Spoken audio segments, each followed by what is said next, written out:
கர்த்தருடைய பரிசுத்தமுள்ள நாமத்திற்கு ஸ்தோத்திரம். இன்றைய நாள் என் கர்த்தருடைய வார்த்தையாக ஏசாயா தீர்க்க தரிசன புஸ்தகம் 37வது அதிகாரம் 17வது வசனம். கர்த்தாவே, உமது செவியை சாய்த்து கேளும்.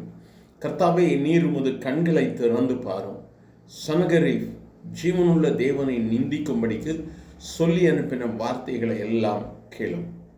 தேவனை நிந்திக்கும்படிக்கு சொல்லி அனுப்பப்பட்ட வார்த்தைகளை கேட்கும்படிக்கு, ஆண்டவரே, உம்முடைய செவிகள் திறந்திருக்கட்டும், உம்முடைய கண்கள் பார்க்க வேண்டும் என்று சொல்லி இந்த இடத்திலே எசேக்கியா ஜெபித்ததை நாம் பார்க்க முடிகிறது. எனக்கு அருமையானவர்களே, நம்ம ஆண்டவர் ஜெபத்தை கேட்கிறவர். இந்த இடத்துல எசேக்கியாவிற்கு விரோதமாக சனகரிப் இந்த இடத்திலே வந்து யுத்தத்தை ஆரம்பிக்கிறான்.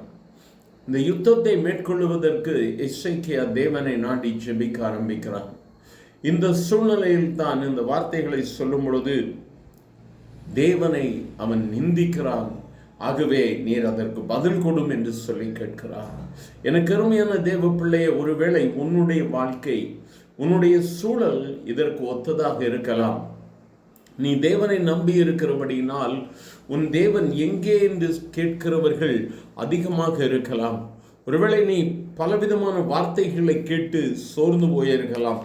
ஏன் எனக்கு விரோதமாக இப்படியெல்லாம் பேசுகிறார்கள், என் ஆண்டவர் பதில் கொடுக்கவில்லையே என்று ஒருவேளை நீ சோர்ந்து போயிருக்கலாம்.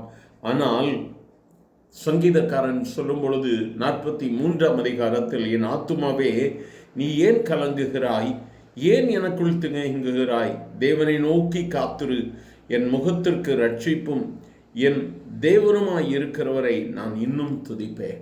நீ நம்பியிருக்கிற தேவனை இன்னும் துதிக்க ஆரம்பி. அவர் உனக்கு விடுதலை கொடுக்கிறவராய் இருக்கிறார். அவர் உன்னை வெட்கப்படுத்த மாட்டார். அவர் ஜீவன் உள்ள தேவன். அவரை நம்பினவர்கள் தோற்று போனதாக சரித்திரமில்லை. கர்த்தாவே, என் சத்தத்தையும் என் விண்ணப்பத்தையும் கேட்டு எனக்கு பதில் கொடும் என்று சொல்லி சங்கீதக்காரன் சொல்லுகிறான். Give ear, Lord, and hear. Open your eyes, Lord, and see. Listen to all the words he has sent to ridicule the living God. ஜீவன் உள்ள தேவனை அவன் நிந்திக்கும்படியாக சொல்லுகிற வார்த்தைகள். எனக்கு அருமையானவர்களை, நமக்கு அனைவருக்கும் தெரிந்த ஒரு வேத பகுதி தான்.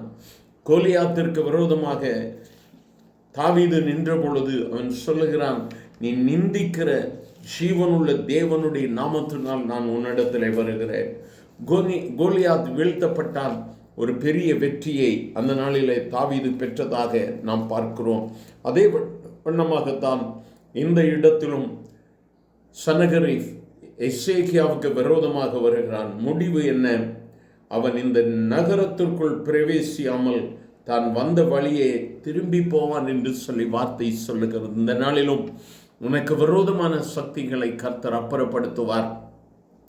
ஒரு வழியாக திட்டமிட்டு வந்தவர்கள் 7 வழியாக திரும்பி சொல்லுவார்கள். பயப்படாதே, இன்று கர்த்தர் உனக்கு வெற்றியை கொடுப்பார். எங்கள் அன்பின் ஆண்டவரே, ஆசீர்வதிக்கப்பட்ட இந்த நல்ல காலை வேளைக்காக நன்றி.